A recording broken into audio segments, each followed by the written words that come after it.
오늘은 교회론에 대해서 살펴보겠습니다. 우리가 그동안 앞부분에서는 기독론, 어, 기독론에 이어서 성령론, 그 다음에 성령론에 이어서 구원론, 구원론을 쭉 살펴봤는데 오늘은 교회론을 살펴볼 차례입니다. 그리스도께서 이루어 놓으신 이 객관적 구원, 어?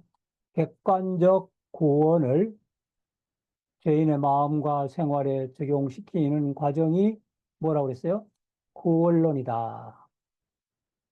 구원론이라는 게 기독론, 성령론, 구원론 했을 때, 그런데 이 교회론은 구원받은 사람들의 모임 속에서 어떻게 성령님이 구원을 적용하는데, 구원받은 자들의 모임 속에서 어떻게 성령님이 구원을 적용시켜 나가는가, 그것을 보여주고 있습니다.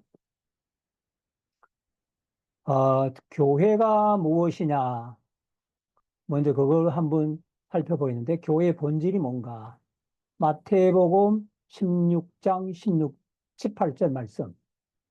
이 구절이 교회가 무언가를 보여주는 거죠. 내가 네게 말하노니, 베드로에게 한 말입니다. 너는 베드로라. 내가 이 반석 위에 내 교회를 세우리니, 내가 세운다. 내가 내 교회를 세운다. 예수님 말씀하셨습니다. 교회는 내가 세운다.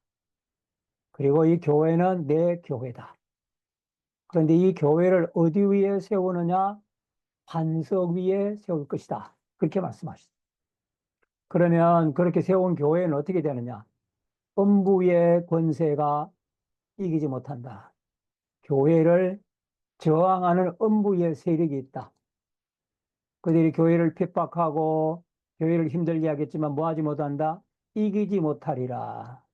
이기지 못한다는 말은 견디지 못한다는 거예요. 교회의 그 강력한 권세를 음부의 권세와 교회의 권세가 이렇게 마주치잖아요. 두 세력이 마주치면은 음부의 권세가 힘이 딸려서 교회가 밀고 들어오면은 저항할 수가 없다는 겁니다. 못 당한다는 거예요. 왜? 주님이 세우신 교회니까. 이 구절에 의하면은 주님의 교회관, 주님의 교회관이 뚜렷이 나타나 있습니다. 교회가 뭐냐는 거예요. 첫째, 교회는 주님이 세우신 교회다. 그래서 주님의 교회다. 그런 뜻입니다. 내 교회라고 말씀을 하신 겁니다. 천국의 열쇠도 주님이 가지고 계시고, 열고 닫는 권세도 다 주님에게 있습니다. 주님에게 늘 열고 닫는 권세가. 그래서, 뭐라고 말씀하셨는가 하면, 이 교회라는 말이, church라는 이 말도 belong to the Lord. 주님께 속했다. 라는 퀴르케. 독일어 말고 퀴르케에서 온 그런 말입니다. 교회는 하나님이 자기 피로 사셨다. 교회는 주님이 피값을 내고 샀다. 산다는 게 무슨 뜻이에요? 소유권을 주장하는 거잖아요. 돈 주고 산다. 그럼 소유권이 이전된 거예요. 교회는 주님이 산 교회다. 따라서 교회의 소유는 주님께 있다. 그래서 이 교회를 가리켜서 하나님의 교회다. 그렇게 말합니다. 왜냐하면 하나님 자신이 피를 흘린 것과 마찬가지죠. 주님이 피를 흘렸다는 것은 하나님 삼위는 일체이시니까 하나님이 자신의 피를 흘린 거나 마찬가지예요. 그래서 하나님의 교회다. 이렇게 말합니다. 하나님은 영이셔서 사람이 볼 수 있게 피를 흘릴 수는 없기 때문에 그래서 자기 아들을 육신의 모양으로 보내서 피를 흘리게 하신 거예요. 하나님의 영이셔서 사람들이 볼 수 있게 피를 흘리는 모습을 보여줄 수 없잖아요. 그래서 아들을 세상에 보내되 사람과 똑같은 피가 있는 그런 육신을 입은 사람으로 세상에 보내셨습니다. 그래서 사람처럼 피를 흘리면서 죽게 하신 거예요. 그러므로 이 지상의 모든 교회는 다 뭡니까? 주님이 세우신 교회입니다. 주님이 세상에 계실 때는 예배당 건물 하나도 세우지 않았어요.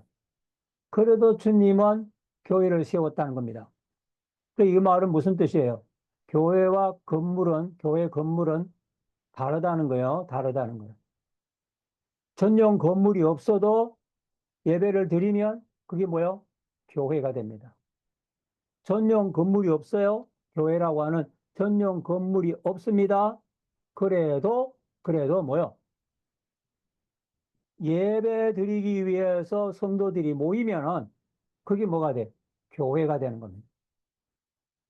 그래서 두세 사람이 주님의 이름으로 모인 곳에도 함께 있겠다. 그렇게 말씀을 하신 것입니다. 오순절 성령 강림 이후에 교회는 폭발적으로 늘어난 거죠. 교회가 엄청나게 폭발적으로 늘어났습니다. 그런데 이 말은 교회가 막 어떤 건물이 불어났다는 뜻은 아니죠. 사마리아로 안디옥으로 이렇게 퍼져나갔지만 교회가 건물이 많아졌다는 그런 의미만은 아닙니다. 교회란 말은 이게 뭐예요? 에클레시아입니다. 에클레시아. 이 말의 원어적 의미를 살펴보겠는데 이 에클레시아란 말은 무슨 뜻인가 하면 에크라는 말과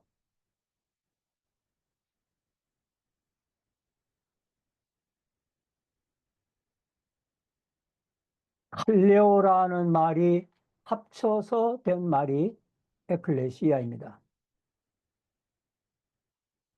에크하고 뭐요? 칼레오. 에크하고 칼레오. 에크 플러스 뭐요? 칼레오. 이 에크 칼레오는 에크라는 전치사입니다. 전치사. 뜻은 아웃 또는 아웃 오브 그런 뜻입니다. 그리고 칼레오란 말은 콜링이에요. 콜 아웃. 그 두 개를 합치면 콜 아웃, 콜링 아웃. 밖으로 불러내다라는 그런 의미를 갖고 있습니다. 밖으로 불러낸 사람들의 모임. 그걸 뭐라고 불렀느냐? 에클레시아. 교회라고 불렀습니다. 에클레시아.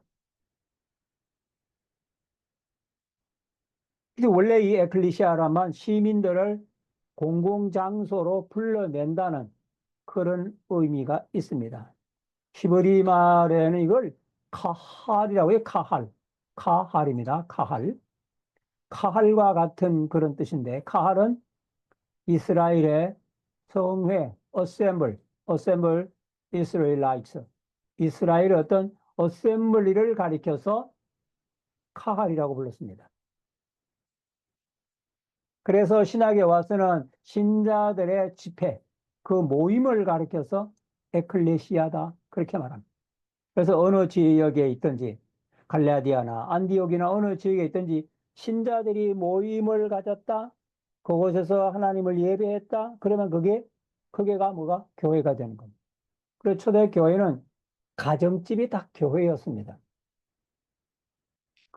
제가 어릴 때 우리 어머니가 교회를 우리 집에서 세웠어요. 그래서 집에서 이제 교육자도 모시고 이래가지고는 교회를 세웠는데 본 교회하고는 거리가 너무 멀어서 그래서 우리 집을 임시 가정집을 임시 교회로 삼고 옛날에는 뭐 가만히 깔고 뭐 형편없었죠. 그래도 그것이 바로 교회가 되는 거예요. 그 교회라고 청년들이 바글바글 모여들고 그 교제하고 그랬었는데 제가 아주 어릴 때입니다. 그러면 초대교회는 그와 같은 것이었어요. 가정집이 바로 교회에서 에클레시아. 그래서 뭐 에베네도, 가이오, 아굴라, num바, 또 암비아, 아비아, 아키포 이런 사람들이 모여 자기 집을 기꺼이 교회로 내놓았고 그 모임을 에클레시아라고 불렀어요. 에클레시아라고. 구원받은 성도들을 교회라고 부른 것은 이 세상에서 불러냄을 받은 사람들이기 때문입니다. 이게 진짜 교회의 본질이에요. 교회는 궁극적으로 뭐요? 하나님이 불러냄을 받은 사람의 교통이에요. 교회는. 불러냄을 받은, 이게 교회의 본질입니다. 교회의 본질. 하나님이 불러냄을 받은 사람들, 그 모임, 그 교통을 가리키는 것입니다.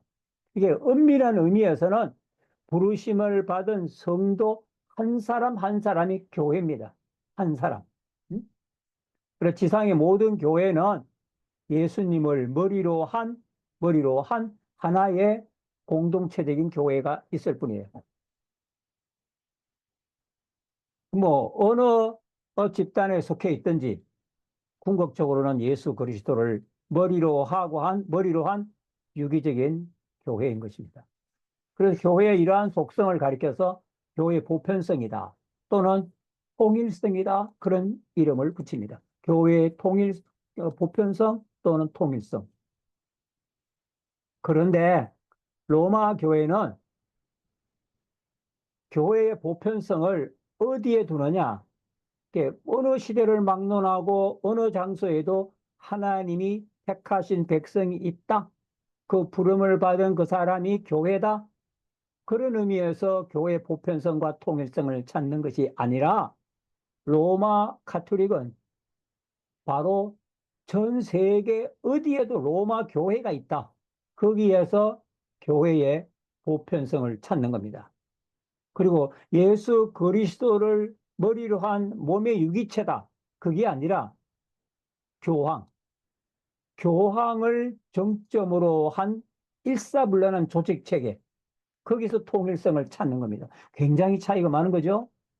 우리 개신교는 뭡니까? 교회의 보편성은 하나님이 구원하기로 작정한 백성은 어느 민족, 어느 시대, 어느 장소에도 있다. 그런 의미에서 보편성을 찾고, 교회가 많아도 예수 그리스도를 머리로 한, 헤드십으로 한 하나의 통일체다. 그런 의미의 통일성을 찾는 거예요. 그러나 로마 가톨릭은 로마 교회는 세상 어디에도 다 있다. 거기에서 보편성을 찾고 교황을 머리로 해서 모든 추기경과 신부와 이런 조직된 어떤 체계 속에서 통일성을 찾는 겁니다. 로마 교회는 교황이나 추기경이나 신부 같은 이런 교회 제도, 조직 이걸 떠나서는 교회를 생각할 수가 없습니다. 아니 그 조직 자체가 교황을 머리로 한 가톨릭의 조직 자체가 바로 교회입니다. 물론 가톨릭 신자들도 교회라고 말하긴 하지만 그들은 교회라고 하는 중요한 속성의 일부분, 즉 가르침을 받는 교회로서만 자격이 있는 거예요. 교회의 모든 중요한 속성들은 교황과 추기경을 비롯한 그 교권자들의 단체가 교회의 모든 속성들을 다 가지고 있습니다. 거의 다. 그런데 주님이 세운 교회는 반석 위에 세웠다. 그렇게 말합니다. 그런데 로마 교회는 이 반석 위에 세웠다는 이 말을 베드로라고 하는 개인 위에 세웠다. 이렇게 말합니다. 그래서 베드로가 초대 교황입니다. 베드로 일대 교황이에요. 개혁교회는 어떻습니까? 베드로라고 하는 개인이 아니라 그가 고백한 신앙 고백. 베드로가 한 신앙 고백을 가리키는 겁니다.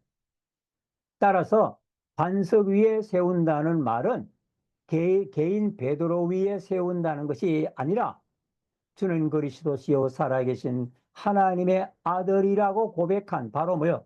그 신앙 고백 위에 세운다. 신앙 고백 위에. 주님은 살아계신 하나님의 아들입니다.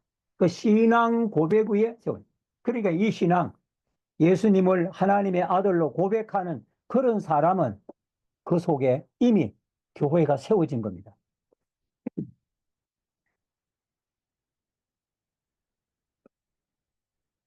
그런데 베드로의 이런 신앙 고백마저도 베드로 스스로의 지식에 의한 것이 아니라 하늘에 계신 아버지께서 그런 고백을 하게 하신 것이다 라고 말씀하신 겁니다. 그러니까 이 베드로의 신앙 고백도 뭐예요? 신적 기원을 가지고 있어요. 신적 기원. 신앙 고백의 신적 기원입니다. 베드로가 스스로 뭐 총명해서 지른 신앙 고백한 게 아니라 하나님이 그에게 이런 고백을 할 수 있도록 은혜를 주셨다고 보는 겁니다. 그래서 예수님이 야 베드로야 네가 참 복되구나 라고 말씀하셨습니다. 그리고 이 베드로라고 하는 이 말도 반석이라는 말과 베드로라는 말이 같은 게 아닙니다. 베드로가 반석이기는 하지만 베드로라는 인명은 남성 명사입니다. 남성 명사. 이번에 간주가 나와 예.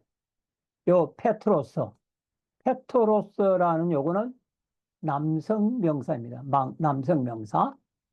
그런데 반석이라는 말은 그 락이라는 말은 페트라스 소유격은 페트라스 되는데 해 여성 명사입니다. 베드로라는 개인의 이름은 남성 명사이지만은 그가 예수님이 말씀하신 페트라 여러분 왜 다큐멘터 가운데 그 페트라라는 그런 건물이 있는 그 고대 건물 아시죠? 그 페트라라는 말이 그게 반석이라는 뜻인데 이게 여성 명사로 되어 있습니다. 뭘 의미하는 건가? 베드로와 반석이란 말이 성을 달리했다고 하는 것은 동일한 뜻이 아니라는 뜻이에요. 이 둘이 같은 걸 가리키는 건 아니라는 그런 뜻입니다. 그래서 예수님이 하나님의 아들이라고 하는 이 신앙 고백이 없다면은 아무리 건물이 아름답고 훌륭해도 그걸 뭐라고 말할 수 없어요. 교회라고 말할 수가 없어요. 그러나 건물도 형편없고 초라하고 보잘것없어도 그 마음속에 주님이 하나님의 아들입니다라는 신앙 고백이 있는 그 사람과 그들의 모임엔 뭐가 있어요? 교회가 있는 겁니다. 응? 그래서 누구든지 교회의 멤버가 되려면 이런 신앙 고백이 있어야 돼요. 주는 그리스도시요 하나님의 아들이십니다라는 이 신앙 고백이 있을 때 비로소 뭐가 됩니까? 초치 멤버가 되는 거예요. 진짜 교회의 멤버가 되는 겁니다. 주님이 세우신 교회는요, 그래서 엄부의 권세가 이기지 못한다라고 말을 했습니다. 이 교회는 반대하는 그런 세력들이 많은 거죠. 어? 이 세상에서 가장 강력한 그 세력이 뭡니까? 엄부의 권세잖아요. 이 세상에서 엄부의 권세보다 더 강한 권세가 어디 있어? 죽음의 권세. 사망과 지옥의 권세만큼 큰 권세는 없습니다. 그런데도 이 교회의 권세를 이길 수가 없다고 말하는 겁니다. 엄부가 당해내지 못하는 거예요. 예수님 교회, 주님이 세우신 교회. 왜? 이 집은 하나님의 집이고 성령님이 계시는 성령님의 절입니다. 엄부의 권세가 이길 수가 없는 거예요. 그래서 어둠의 권세가 아무리 강하더라도 하나님의 나라를 해칠 수가 없습니다. 여러분, 불꽃은 거기 아무리 작은 불꽃이라도 어떤 어둠도 극복할 수 있잖아요. 빛은 아무리 작아도 어둠을 물리치고 어둠을 밝힐 수가 있는 겁니다. 개인의 신앙, 예수님을 고백하는 한 사람 개인의 신앙 고백이라는 게 뭐 전체 전 세계 인구 전체에 비해서 아무것도 아닐 수도 있지만은 그렇지만 그 속에 생명이 들어가 있는 거잖아. 생명의 빛이 비친 거잖아. 어둠을 밝히는 겁니다. 응? 이 생명 앞에 죽으면요, 길을 쓸 수가 없어요. 생명은 빛이잖아요. 하나님은 빛이시고, 예수님도 빛이시고, 예수님이 생명이시고, 하나님도 생명이시고, 그 생명의 실체가 신앙 고백을 통해서 믿는 자의 마음속에 들어오면 밝아지는 거예요. 그 어떤 것도 방해낼 수 없는 강력한 그런 생명의 능력이 일어나게 되는 겁니다.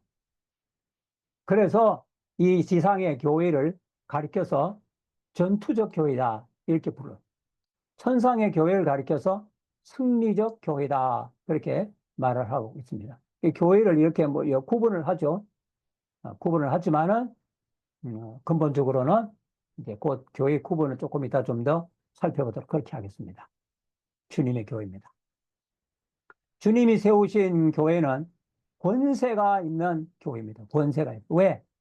천국 문의 열쇠를 가진 교회예요. 얼마나 대단합니까? 천국을 열기도 하고 닫기도 하는 막강한 권세가 있는 겁니다. 교회의 권세가 엄청난 거예요. 천국을 들어가느냐, 못 들어가게 하느냐, 들어가지 못하게 하느냐, 이 막강한 권세가 교회에게 주어진 겁니다. 교회가. 이거 엄청난 거죠. 그래, 이 주님의 권세를 올바르게 행사하기 위해서 하나님은 교회를 뭐요? 정치적 교회로 세우신 정치적인. 정치가 필요한 거예요. 행정이 필요한 정치적 교회입니다. 그래, 지상의 교회는 전투적 교회일 뿐 아니라 뭐 하는 교회요? 정치하는 교회입니다. 정치.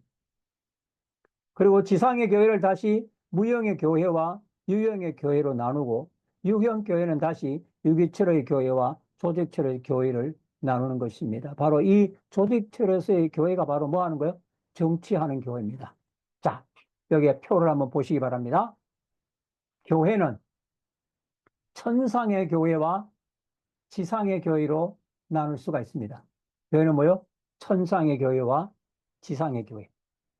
그러면은 이 천상의 교회는 어떤 교회입니까? 승리한 교회잖아요. 반면에 지상의 교회는 뭡니까? 전투하는 교회입니다. 전투하는 교회. 그런데 천상의 교회는 승리한 교회로 그냥 하나로 되어 있지만은 지상의 교회는 다시 무형 교회와 유형 교회로 나눌 수가 있어요. 무형 교회와 유형 교회. 무형 교회가 뭐예요? 무형 교회. 무형 형태가 없다는 이야기잖아요. 자, 교회가 뭐라고 그랬어요? 예수님을 자신의 구주로 고백하는, 신앙을 고백하는 그 사람이 구원받은 그 사람, 부르심을 받은 그 사람, 그 개인이 바로 뭐라고 그랬어요? 교회라고 그랬어요. 그 형태가 있어요? 신앙 고백의 형태? 물론 그것이 나중에 세례나 뭐 이런 걸로 나타나긴 하지만은 보이지 않는 거예요. 그리고 이 무형의 진정한 의미는 선택받은 사람이 교회인데 누가 선택받았는지 알 수 있어요? 없어요. 누가 선택을 받았는지, 누가 선택을 받지 않았는지 우리는 몰라요. 왜? 형태를 모르니까. 그런 의미에서도 무형의 성질을 가지고 있어요. 지상의 교회는. 누가 구원받았는지, 누가 구원을 받지 않았는지를 모른다는 의미에서 형태가 무형의 교회입니다. 그러나 동시에 교회는 뭐요? 성도들의 모임이 있잖아요. 모임을 위해서 건물이 있잖아요. 조직이 형성되잖아요. 그래서 형태가 있는 유형의 면을 갖고 있습니다. 그래서 지상의 교회는 누가 선택받았는지 모른다는 그런 의미에서 형태가 없는 교회예요. 선택받은 사람은 반드시 구원받잖아요. 그러나 동시에 이들이 모여 있는 어떤 공동체, 거기에는 형태가 있어요. 정치가 있고, 어떤 의식이 있고, 예배가 있고, 성찬이 있고, 장로, 집사, 목사, 그런 조직이 있잖아요. 그래서 유형교회를 다시 둘로 나눠요. 하나는 유기체로서의 교회와 조직체로서의 교회, 둘로 나누게 되는 겁니다. 그럼 유기체로의 교회라는 게 뭔가? 예수님을 머리로 한 그런 하나의 교회. 예수님이 머리가 되시고 지상의 모든 교회는 그 몸에 뭐가요? 몸의 한 지체와 같은 겁니다. 그래서 세상의 모든 교회는 주님을 머리로 한 하나의 교회입니다. 그래, 전체적으로 유기적인 공동체예요. 그러면서 동시에 뭐가 있습니까? 교회는 정치가 있잖아요. 조직이 있는 거예요. 조직. 당회가 있고, 재직회가 있고, 당회가 있고, 당회가 모여서 뭐 하는 겁니까? 총회가 모이고. 그런 조직이 있는 거예요. 조직을 위해서 뭐라 세워? 직분자를 세우잖아. 목사, 장로, 집사, 이 세 직분들 대표적으로. 그런 조직을 통해서 교회를 운영하는 것입니다. 이게 교회가 정치가 있기 때문에 정치가 좋은 점도 있지만 또 잘못하게 되면 타락하게 되는 경우도 있고 그렇습니다.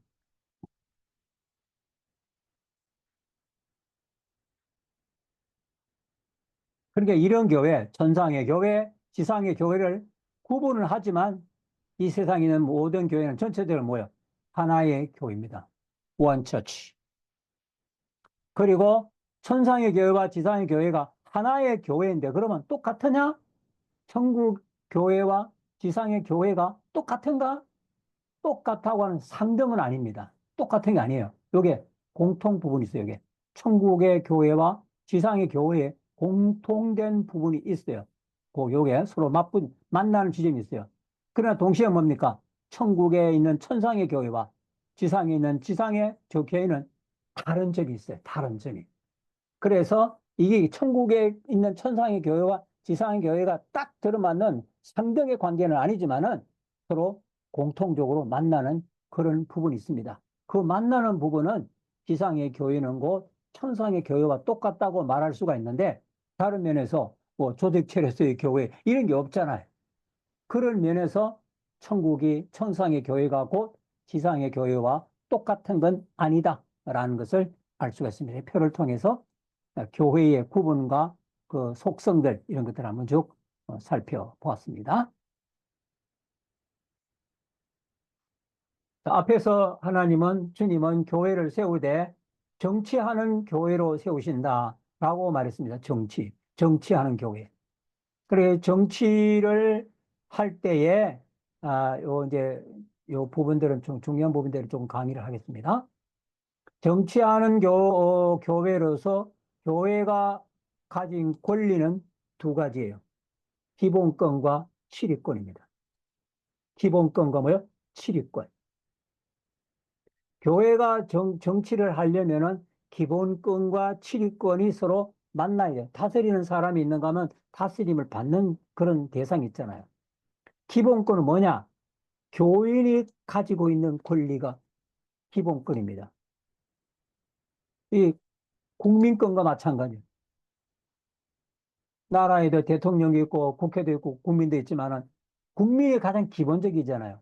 교회도 뭐 목사님도 계시고 장로님도 계시고 직분자도 계시지만 교인이 가지고 있는 권리가 기본이에요. 교인이에요. 교인. 요 교인이란 말은 그냥 교회 나오는 사람을 가리키는 거 아닙니다. 교인이란 말은 세례를 받고 등록된 사람을 가리키는 거예요. 교인이라는 건 정치적인 의미예요. 교인이란 말은 그냥 교회에 나오는 사람을 가리키는 게 아니라 교회 세례를 받고 교회 안에 회원으로 멤버십으로 등록된 사람을 교인이라고 합니다. 그리고 치리권은 치리회가 갖습니다. 치리회. 치리회가 갖는 권리를 치리권이라고 말해요. 요게 치리권의 치리회가 갖는 것은 당회. 요거 치리회는 당회입니다. 당회가 바로 치리회. 당회는 뭘로 되어 있어요? 목사와 장로로 구성돼요. 목사와 장로로. 목사와 장로로 구성된 것이 당회입니다. 그러면 요 목사는 치리권을 대표하는 사람이고 장로는 기본권을 대표하는 사람이에요. 자, 다시 나가서. 목사는 뭘 대표해요? 목사는 누굴 대표해요? 목사는요, 치리권. 장로는 누굴 대표하는 거예요? 장로는요, 기본권. 기본권은 뭐예요? 교인의 권리. 그러니까 치리권의 대표가 목사고 교인의 기본권의 대표가 장로예요. 이 치리권과 기본권이 서로 만나가지고 교회를 경영하는 겁니다. 그게 바로 교회의 정체입니다. 왜 그럼 이렇게 치리권과 기본권을 같이 두게 했느냐? 그래야 상호 견제하잖아요. 치리권이 너무 강해도 안 되고 절대 권한을 가지면 안 되잖아요. 또 장로의 권한이 또 너무 비대해도 안 되잖아요. 그래서 이 두 개의 치리권과 기본권이 상호 균형을 맞춰서 교회를 운영하게 하는 제도, 그게 장로의 정치 제도입니다. 뒤에 또 나옵니다만은. 그래서 로마 카톨릭이나 이런 데는 이 기본권이 아니라 치리권이 강조되잖아요. 감리교도 감독이 전체를 주장하니까 치리권이 강조된 그런 교회 정치 제도예요. 반면에 침례교는 어떻습니까? 침례교는 교인이 중심이 돼요. 목사, 이 치리권은 별로 힘이 없어요. 침례교 같은 거는 기본권을 앞세운 그런 정치 제도고, 감리교회는 감독권이 강조된, 치리권이 강조된 그런 정치 제도입니다. 그러나 장로의 정치 제도는, 장로의 정치 제도, 장로의 정치 제도는 어떻습니까? 치리권과 그 다음에 뭡니까? 기본권, 조화, 조화와 균형, 그리고 견제.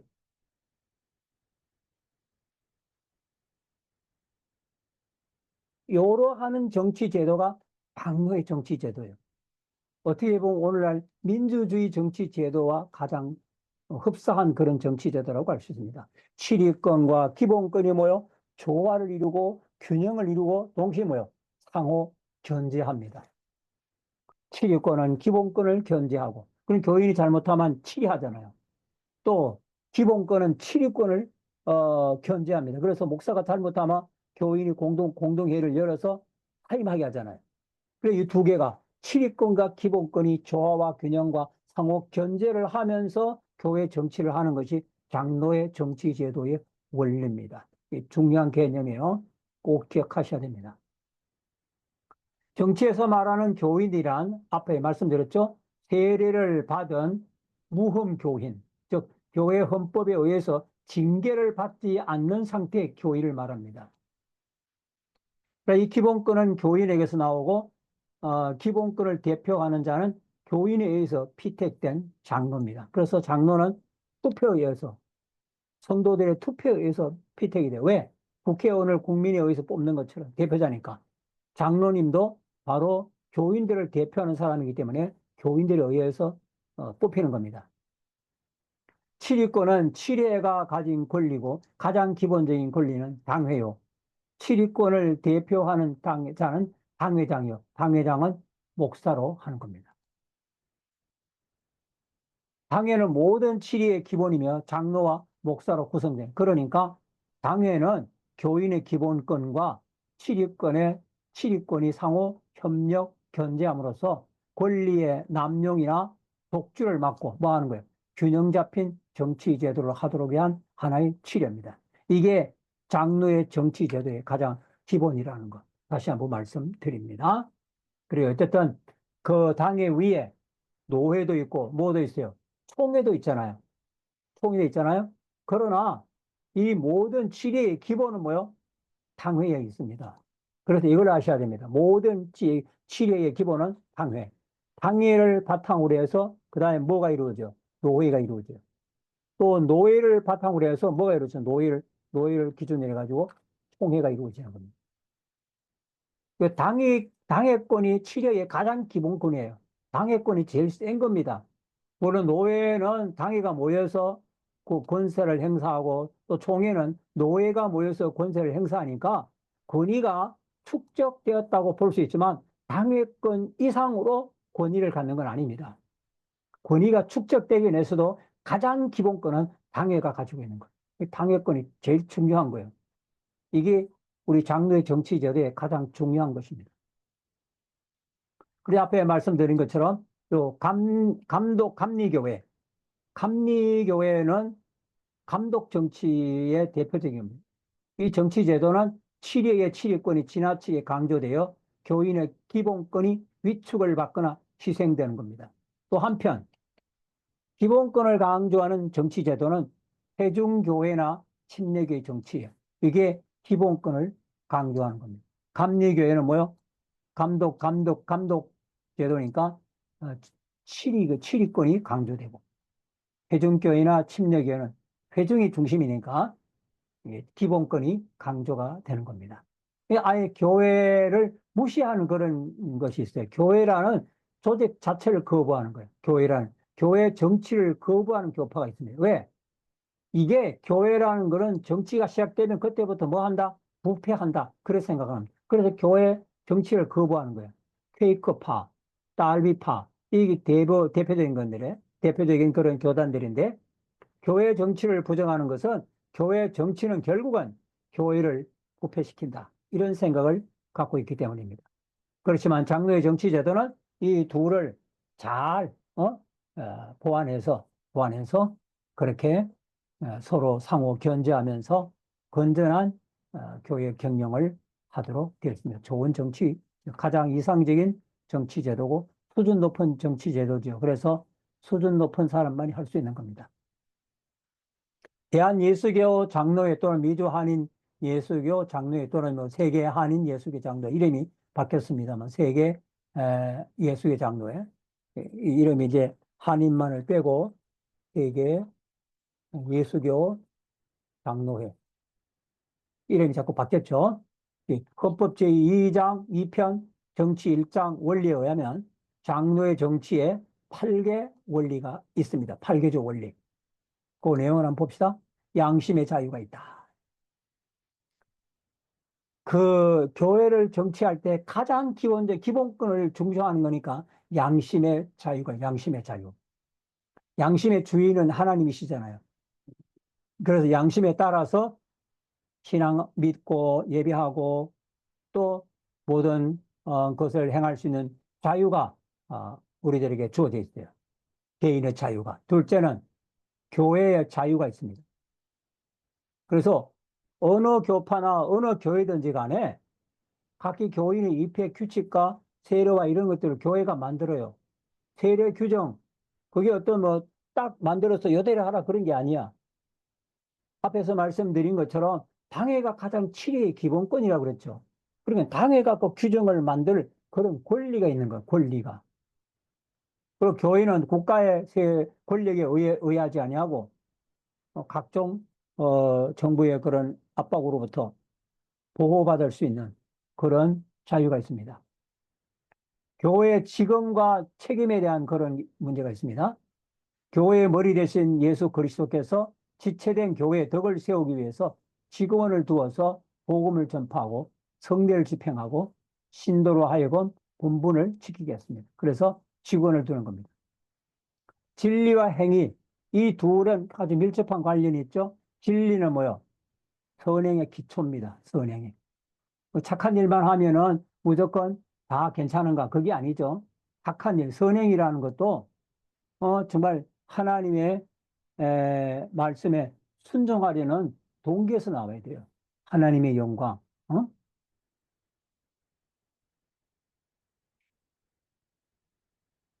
선행이 되려면 일단은 말씀에 순종해야 돼요. 예. 여기서 선행이 나와야 돼요. 내가 뭐 내 기준으로 좋다고 내 기준에 의해서 착하게 보이는 거, 그건 선행이 아니에요. 하나님 말씀의 기준으로 볼 때 말씀에 부합한 거, 그게 선행입니다. 물론 착하게 행한다고 다 선행이 아닙니다. 그리고 또 목적이 뭐예요? 목적은 하나님의 영광이요. 하나님의 영광을 드러낼 그런 목적을 가지고 행하는 것이 그게 뭡니까? 바로 선행이라고 볼 수가 있습니다. 하나님의 말씀에 순종하고 또 하나님의 영광을 자기를 드러내는 게 아니라 하나님의 영광을 드러내려고 하는. 그리고 또 하나 구원받은 구원의 동기가 있어요. 구원의 동기. 이런 데서 나오는 게 선행입니다. 하나님의 은혜가 감사해서 그래서 하나님 말씀대로 순종하고 그 구원에 받은 그 은혜를 감사하는 그런 마음에서 행할 때 그게 선행이 되는 거고 그 되는 것이고 하나님 나라의 상급이 있게 되는 겁니다.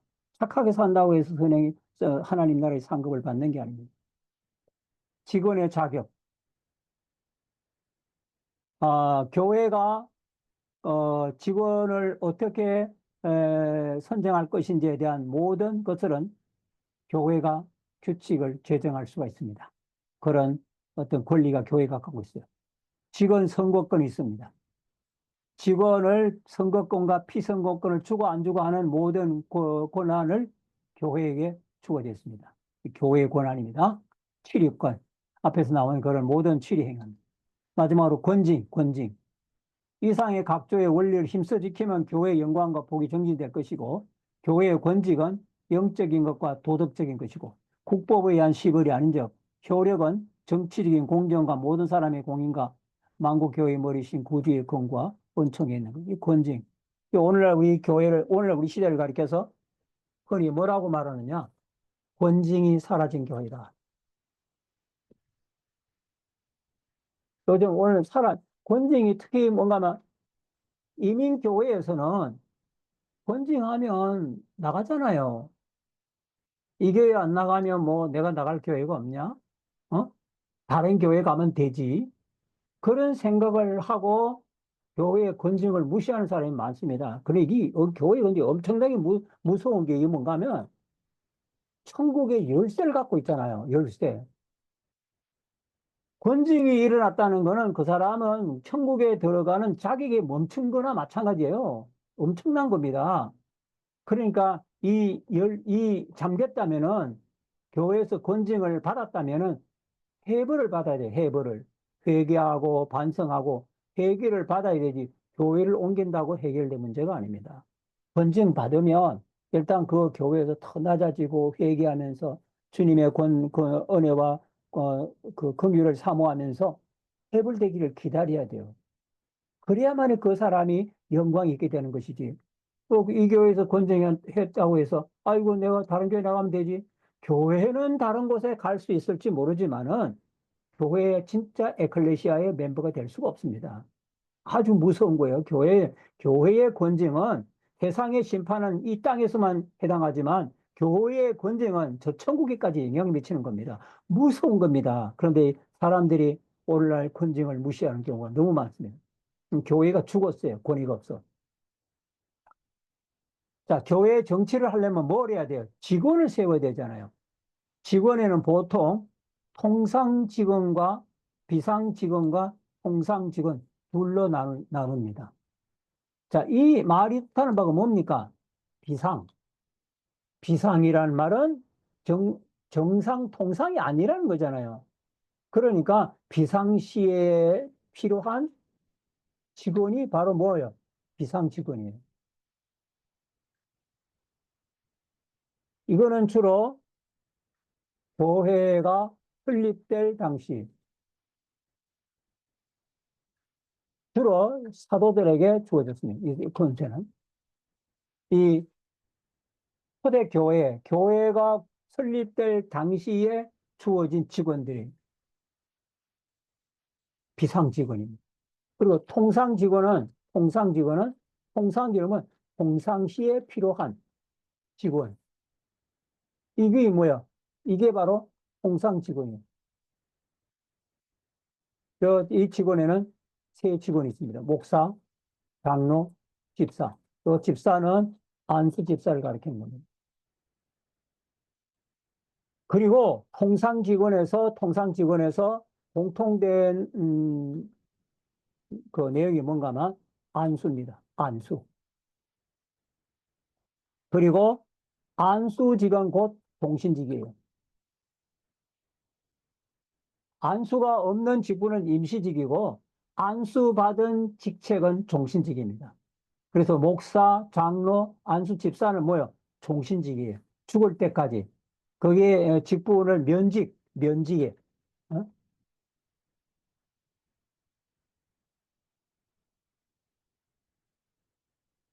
면직에 의해서 직분이 박탈당하지 않는 한 뭐요? 종신직입니다. 그리고 이 종신직에서만 뭐가 있는가 하면 명예직이 있어요. 종신.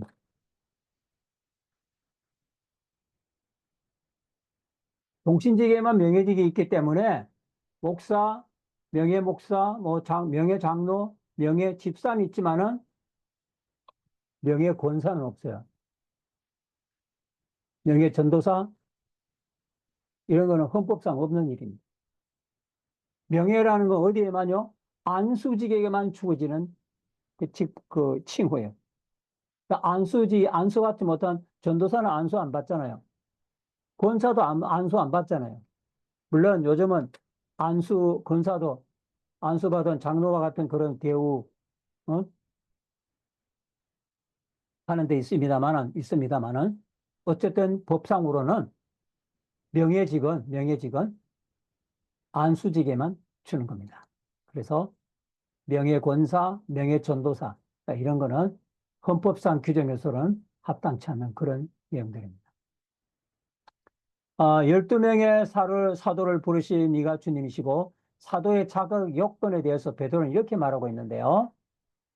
사도행전 1장 21절 보니까, 예수께서 우리 가운데 출입하실 때, 그 다음에 항상 우리와 함께 다니던 사람,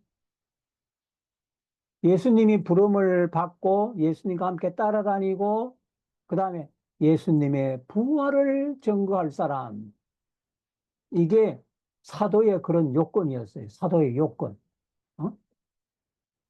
예수님이 세례를 받으실 때부터 성천하실 때까지 사도들과 함께 따라다니던 사람, 그런 사람이어야 된다. 그 예수님에게 직접 가르침을 받고 이적과 능력과 표적을 목격한 사람이어야 된다. 그리고 또 하나는 부활의 증인이 된다. 부활의 증인. 이런 사람만이 사도의 요건을 갖고 있습니다.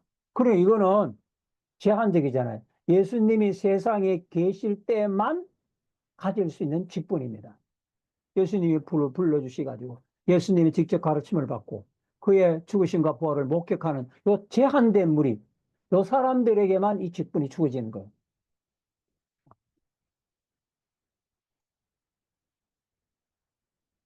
그래서 사도 바울의 사도권이 문제가 됐을 때에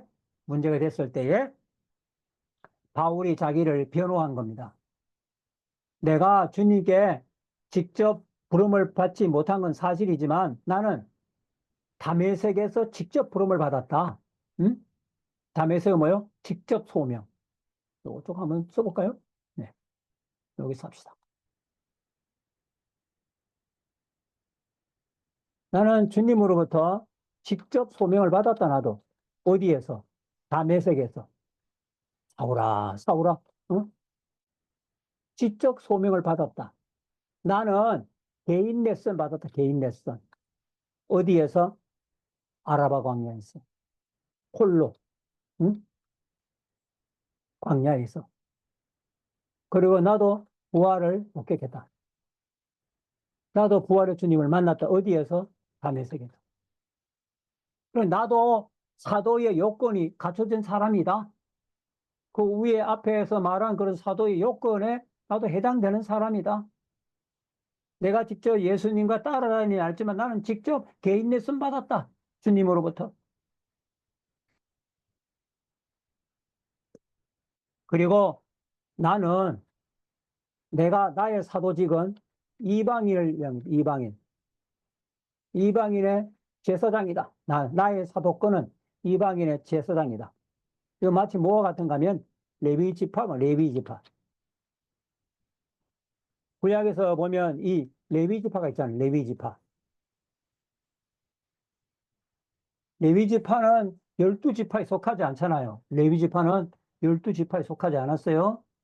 물론 계시록에서는 다시 레위 지파 12로 나오지만 구약의 가운데서는 요셉 지파가 둘로 나눠지면서 레위 지파는 이 12지파를 다른 12지파를 섬기는 직분이에요.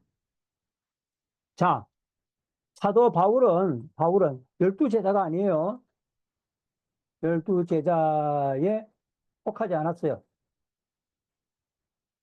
마치 뭐와 같은 거예요? 레위 지파와 같은 거예요.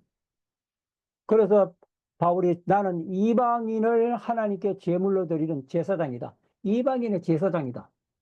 나는 특수 목적을 위해서 사도로 부름을 받았다. 직접 소명을 받았고 개인 레슨 받았고 특별하게 부활을 목격했다. 이런 자기 사도권을 변호하는 그런 일을 했습니다.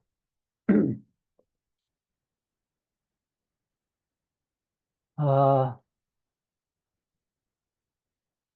교회의 직원은 항존 직원과 임시 직원이 있습니다. 이게 무슨 뜻인가 하면 교회가 해야 할 일은 항상 있습니다. 교회가 해야 할 일은.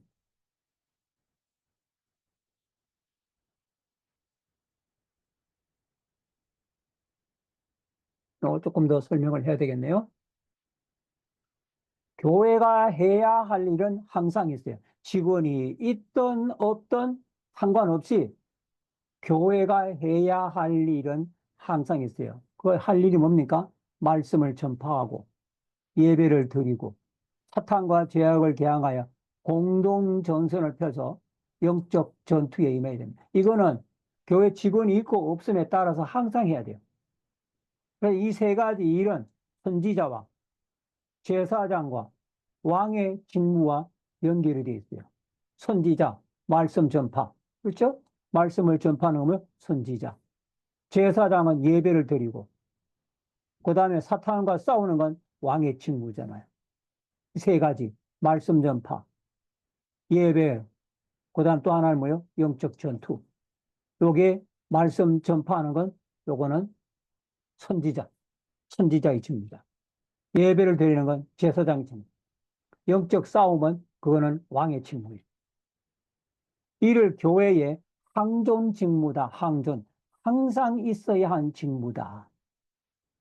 직무가 있는데 직무를 수행할 사람이 없을 수는 있어요.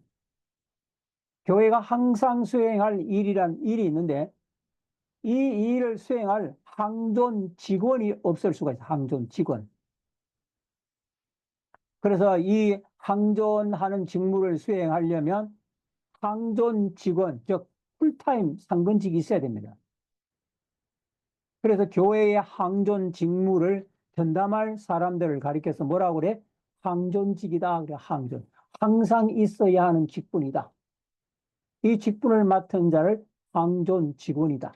말하고, 그리고 교회의 항존 직원은 장로와 안수 집사 두 직분입니다. 그럼 목사는 어디 갔냐? 목사는 장로에 포함됩니다. 장로는 두 가지죠? 장로는 두 가지예요. 하나는 가르치는 것과 치리하는 거예요. 목사는 강도 장로.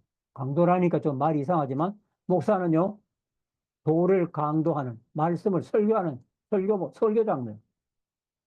그리고 교인에 의해서 피택된 장로는 뭐야, 무슨 장로? 치리 장로. 그러니까 목사도 장로야. 가르치는 장로고.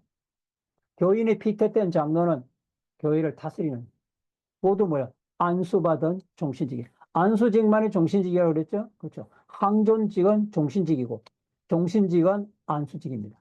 그리고 안수직이면 뭐가 있어요? 명예직이 주어져요.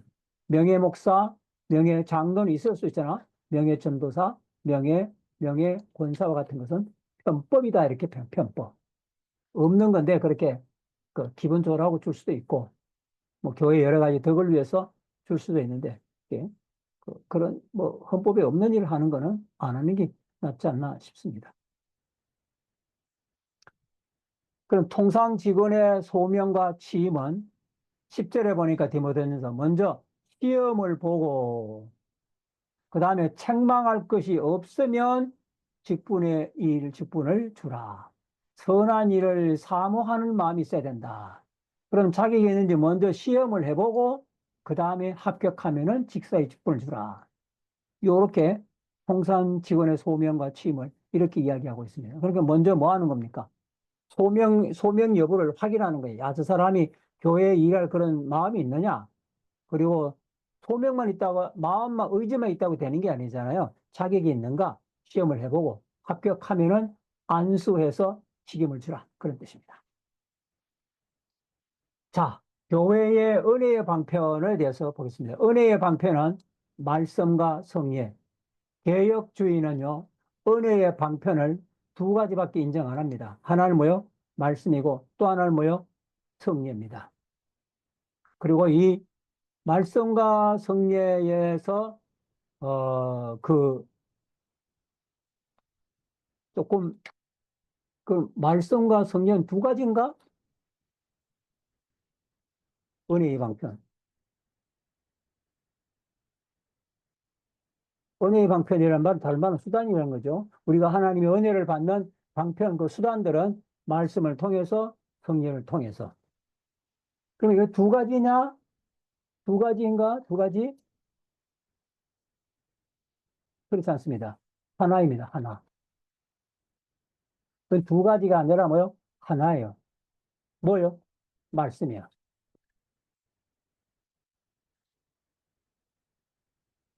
그 은혜의 방편은 쉽게 말하면 말씀이에요. 말씀 하나. 그러면 성령은 뭐냐? 말씀을 보이게 유형화한 겁니다. 말씀을 눈에 보이도록 시각화, 미각화, 촉각화.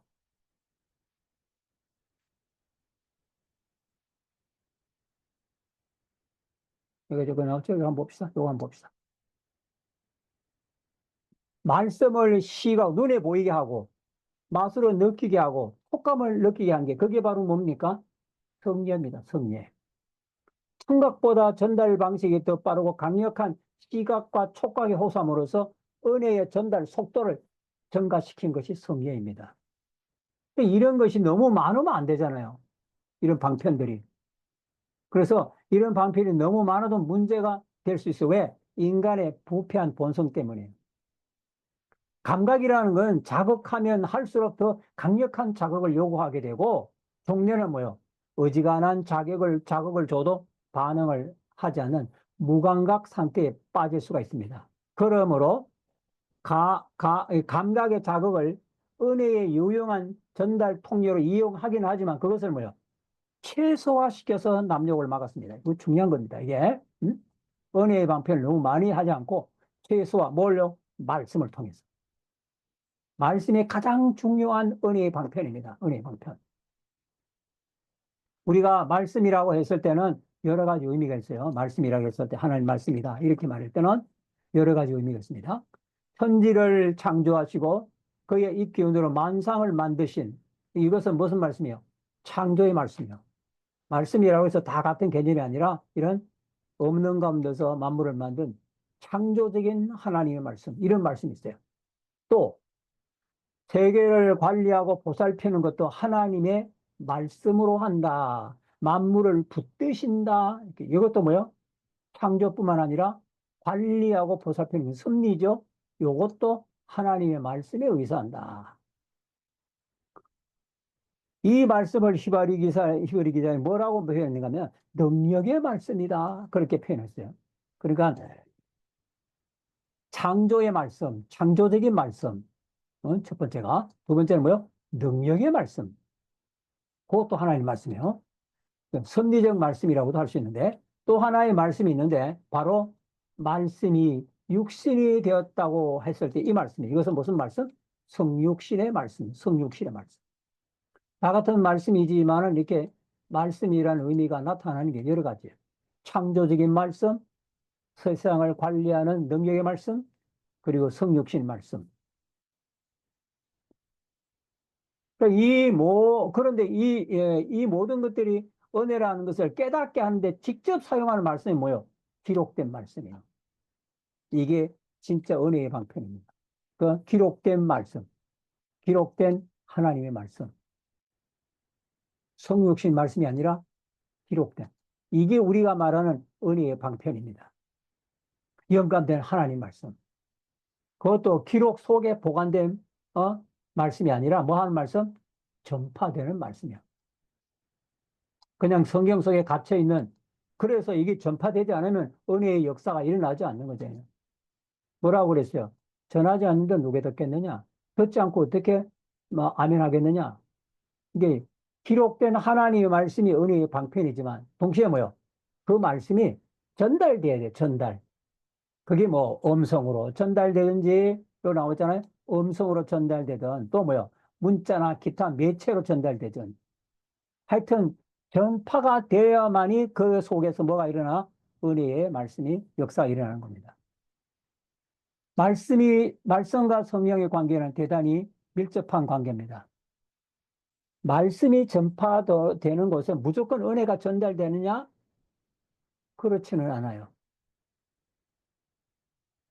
그러면 성경 자체가 뭐야? 신비적이고 마치 영험한 능력이 있는 것처럼 그렇게 들리잖아요. 그게 아니에요.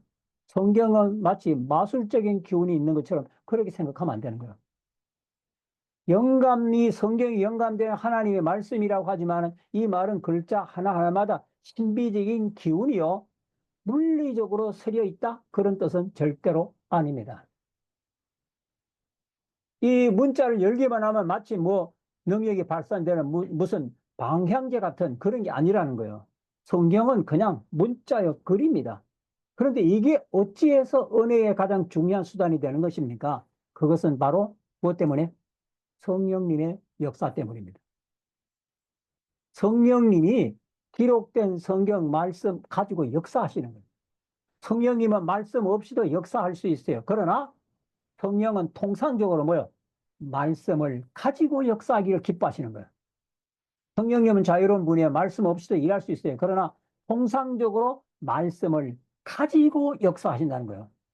이건 말씀 없이 역사하지 못한다는 뜻이 아닙니다. 그렇지만 성령님은 말씀과 더불어 일하시기를 기뻐하시는 게 성령님의 주권이 있어요. 주권. 통상적으로 그리 하시는 거예요. 특히 전달되는 말씀을 통해서 역사하기를 기뻐하시는 겁니다. 그래서 이 말씀이 전달되어야만이 은혜의 역사가 일어나게 되는 겁니다. 그렇지 않으면은 이게 성경 말씀에 갇혀 있는 거예요. 우리가 하나님의 말씀이라고 말할 때는 두 가지 기능을 가지고 있어요. 하나는 율법이고 또 하나는 복음입니다.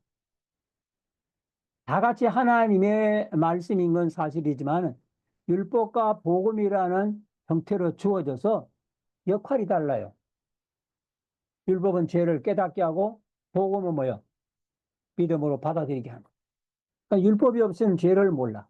그러나 복음이 없으면 죄의 용서가 없어. 이게 하나님의 말씀을 기록할 때 율법과 복음이라는, 그러면 구약은 율법이고 신약은 복음인가? 그렇게 이분법적으로 구분하는 건 옳지 않습니다. 구약에도 율법이 있고 뭐가 있어요? 복음이 있어요. 신약에도 복음만 있냐? 아니에요. 이렇게 살아라고 하는 율법이 있어요. 그러나 그 내용상으로 율법이냐 복음이냐라는 걸 규정해야 되는 것이지 구약은 율법이고 신약은 복음이다. 그렇게 시대로 구분하면 안 됩니다. 어쨌든 율법과 복음이 두 가지 형식으로서 은혜의 방편을 삼으셨습니다. 율법을 통해서 죄를 깨닫고 구원의 필요성을 깨닫고 복음을 통해서 죄를 용서받고 죄를 용서받는 그리스도를 영접하게 하는 두 가지 율법과 복음의 기능이 함께 일할 때에 비로소 이것이 말씀이 뭐가 돼? 은혜의 방편이 될 수 있다는 것입니다. 복음이 나왔죠? 예.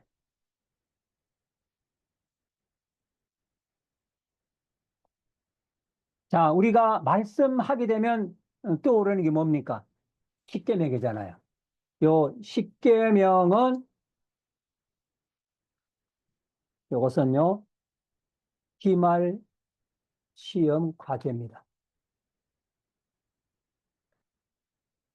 앞에서 주기도문을 제가 중간고사 시험 과제물이라고 그랬죠. 그렇죠? 또 두 개를 십계명은 기말 시험 과제물로 제출합니다. 이것을 읽고 간략하게 요약해서 제출해 내시면 됩니다. 너무 많이 쓰지 마십시오. 힘드니까. 여러분이 제대로 다 읽고 확인했느냐는 거를 읽었는지를 확인하는 거니까 너무 많이 하지 말고 특히 이런 도표 같은 거 십계명은 하나님 중심으로 되어 있다. 은혜 중심, 살아 중심.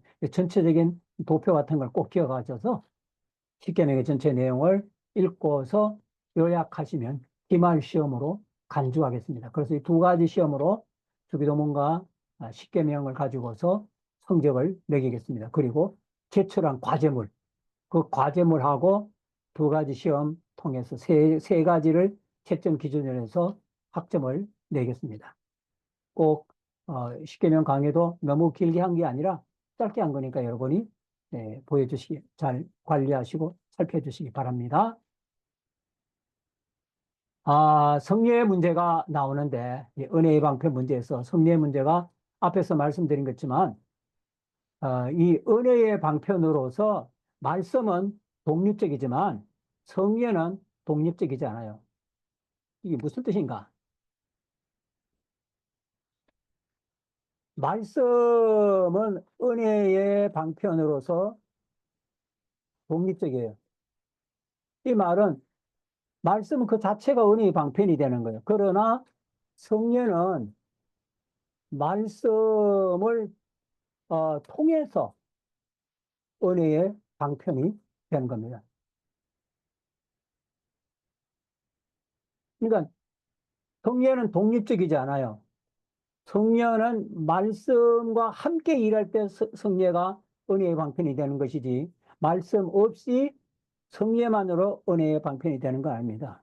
그래서 아까 말씀드린 것처럼 성례는 말씀의 유형적 전파입니다. 형태가 있게 말씀의 유형적 감각적으로 선포하는 것이 성례입니다. 그리고 성례는 개혁주의가 말하는 성례는 두 가지. 뭔가 세례와 성찬.